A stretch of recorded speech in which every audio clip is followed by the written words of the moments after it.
প্রিয় দর্শক, উঠে আসছে প্রাইমারি 2009-এর ব্রেকিং নিউজ, যেখানে নন পিটিশনার মামলার ক্ষেত্রে অর্থাৎ যারা নির্ধারিত কাট অফ ডেটের মধ্যে মামলা দাখিল করতে পারেননি তাদের ক্ষেত্রে হাইকোর্টের সংবাদ, একটি কেসের ভীষণ জরুরি তথ্য এবং স্ট্যাটাস উঠে আসছে। সবটা আলোচনা করছি কোনো রকম ইন্ট্রো না দিয়ে।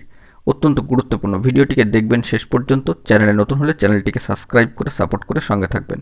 তো চলুন আমরা মূল আলোচনায় চলে যাচ্ছি।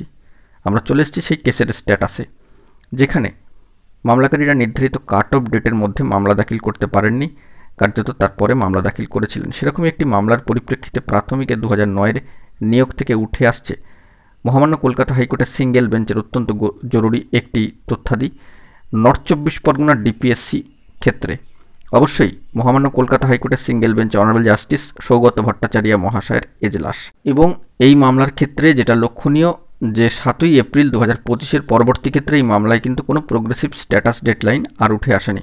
আমরা চলে এসেছি একটু একটু করে এপ্রিল মাসের প্রায় শেষ প্রান্তে। মোশন 4-এ এই মামলার যে স্টেজ, অবশ্যই সিঙ্গেল বেঞ্চে অনারেবল জাস্টিস সৌগত ভট্টাচার্য মহাশয়ের এজলাস। পরবর্তী ক্ষেত্রে এই মামলায় যদি কোনো প্রোগ্রেসিভ ডেডলাইন উঠে আসে সবটাই তুলে ধরব। প্রাথমিকে 2009-এর নিয়োগের ক্ষেত্রে নর্থ 24 পরগনার ডিপিএসসি।